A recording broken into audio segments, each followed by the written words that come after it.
क्योंकि अब हमने अनफॉर्चुनेटली, मैं अगेन ये वर्ड इस्तेमाल करूंगा, अनफॉर्चुनेटली, शायद पाकिस्तान पर विश्वास करना बंद कर दिया है, जो अपने आप में एक बहुत गलत बात है। तो नुकसान, हमारे बीच में जो नुकसान हुआ है वो करोड़ों का हो जाए कोई बड़ी बात नहीं है, लेकिन ये जो आपसी मतभेद का आ गया, जो एक दूसरे पर शक करने का आ गया, ये सबसे बड़ा नुकसान है। हम लोग अब एक दूसरे पर विश्वास नहीं करते, जो कि गलत बात है। मुझे लगता है, आप खुद सोचिए, ब्लंडर किसके तरफ से हुआ? पाकिस्तान आर्मी की तरफ से हुआ या सरकार की तरफ से हुआ? मुझे लगता है तीन तरफ से ब्लंडर हुआ है। Pakistan army did a blunder, political bosses also did a blunder and the public also did a blunder. नमस्कार दोस्तों, हुई थी जंग, हुई थी एक वॉर हुई थी इंडिया पाकिस्तान के दरमियान। उसमें आप ने भी हिस्सा लिया था, if I am not wrong. तो सर, मैं आपसे पूछना ये चाहूंगी कि क्या आपको लगा कि ये ऐसा क्यों हुआ, और क्या इस जंग को, इस कारगिल वॉर को अवॉइड किया जा सकता था? और उसके बाद, इतने साल के बाद, अब किस तरह लगता है कि क्या जिसकी गलती थी, चाहे पाकिस्तान हो, क्या किसी हद तक लोगों ने एक्सेप्ट किया है कि ये ब्लंडर था? क्योंकि जब जनरल परवेज मुशर्रफ ने ये स्टेप लिया था तो कहा यही गया था कि उस वक्त के प्राइम मिनिस्टर नवाज शरीफ साहब को मालूम नहीं था, और फिर किसी तरीके से अमेरिका को बीच में लाके और उसको रुकवाया गया था। लेकिन नुकसान हुआ दोनों का, बहुत ज्यादा नुकसान हुआ। और तो हम आपसे सुनना चाहेंगे, आपसे थोड़ा अपने आप को अपडेट करना चाहेंगे, सीखना चाहेंगे कि ये सब कुछ हुआ कैसे, क्यों हुआ, और फिर किस तरह से इसको रोका गया, और कहाँ पे ये आप समझते हैं कि इसको होने से पहले ही रोका जा सकता था, इस सब ब्लंडर को, इस सारे नुकसान को? आरजू जी, पहली बात, आपने कहा कि मैंने कारगिल वॉर में पार्ट लिया। मेरे पूरे देश ने पार्ट लिया। कोई भी फौज या फौजी अकेला नहीं लड़ सकता। किसी भी तरह की लड़ाई देश लड़ता है, और अगर वो देश का सपोर्ट ना हो तो वो लड़ाई, मान लीजिए मेरी बात, हार जाएगा। इसमें बुरा मानने की बात नहीं है। हमने देखा, अभी आपने भी बताया कि चाहे मुशर्रफ साहब के ऊपर ब्लेम था कि उन्होंने प्राइम मिनिस्टर को बताया नहीं, कंट्री में कुछ लोग आपके ब्लेम कर रहे थे कि ये एक अच्छा स्टेप था, गलत स्टेप था, स्ट्रैटेजिक ब्लंडर था, वगैरह वगैरह। बट हम उस सब पर नहीं जाएंगे। उसका निचोड़ क्या निकलता है?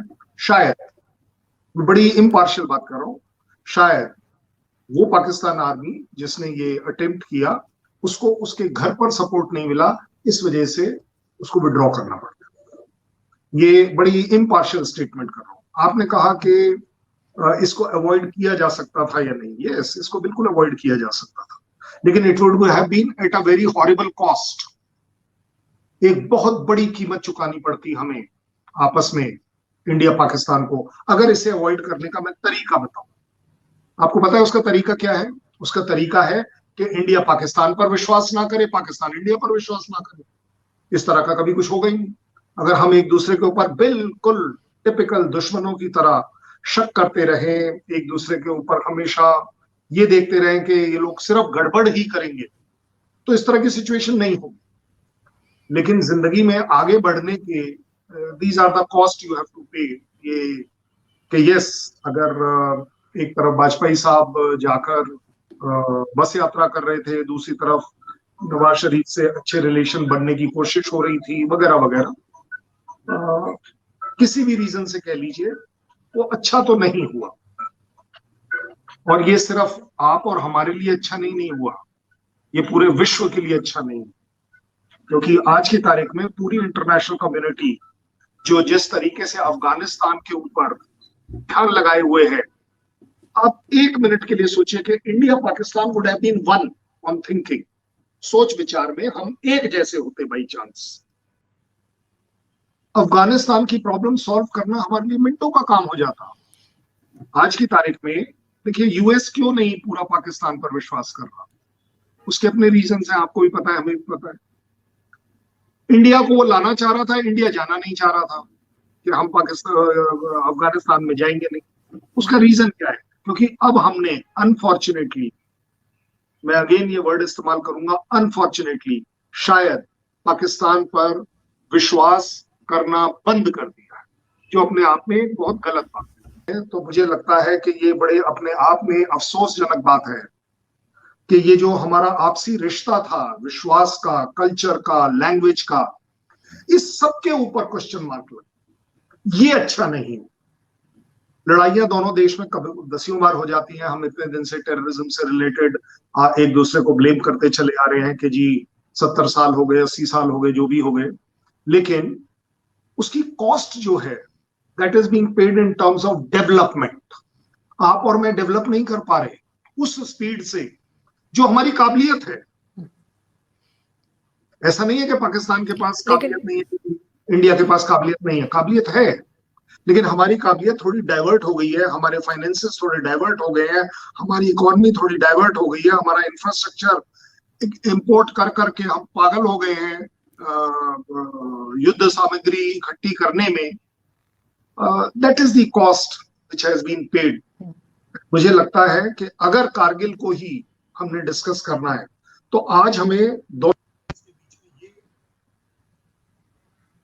कंट्रीज के बीच में ये डिस्कस करना चाहिए कि कारगिल जैसी सिचुएशन ना आने के क्या तरीके हैं अब से आगे पिछले वालों को लेकर, क्योंकि अगर पिछले वाले को ढूंढते रहे तो फिर वो ब्लेम गेम चलता रहेगा।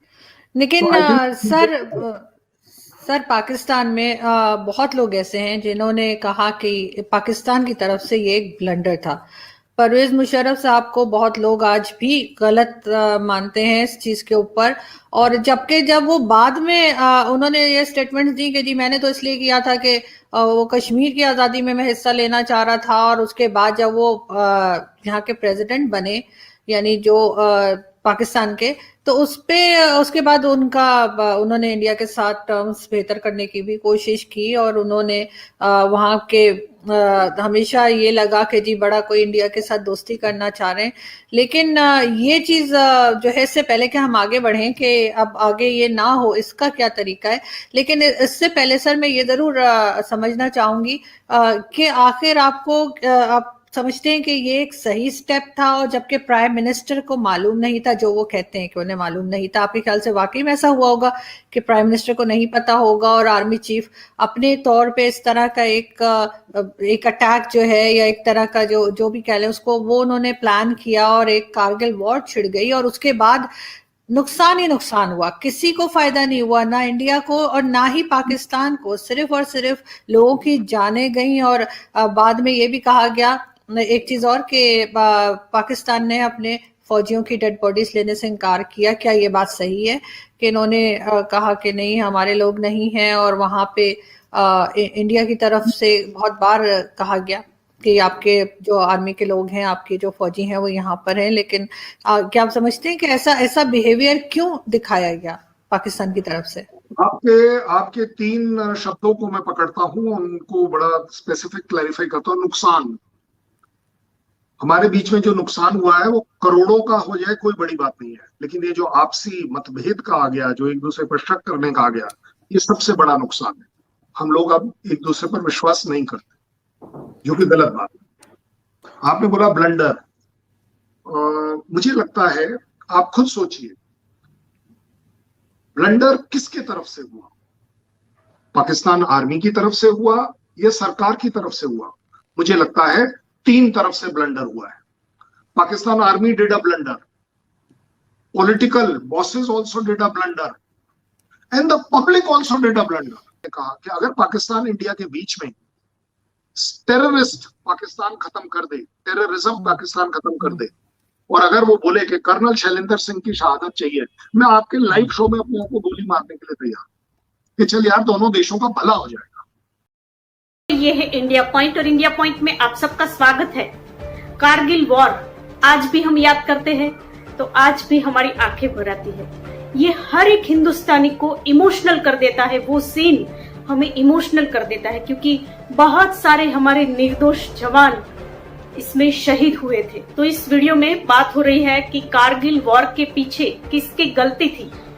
तो हमारे जो भारतीय कर्नल शैलेंद्र जी इस शो में अवेलेबल है, उन्होंने बताया कि कहीं ना कहीं पाकिस्तान का जो टेररिज्म है वो ही इसके पीछे जिम्मेदार है, क्योंकि पाकिस्तान ने आज तक ना ही सिर्फ हिंदुस्तान को लेकिन पूरी दुनिया में आतंकवाद को लेके कहर मचाया है, किसी को चैन से जीने नहीं दिया है। इसी बात को लेके कर्नल साहब पाकिस्तान पे बरस पड़े हैं और बोल रहे हैं कि आपको शर्म से झुक जाना चाहिए कि आप टेररिज्म स्प्रेड करते हो, टेररिज्म से आप लोगों की जानें ले रहे हो।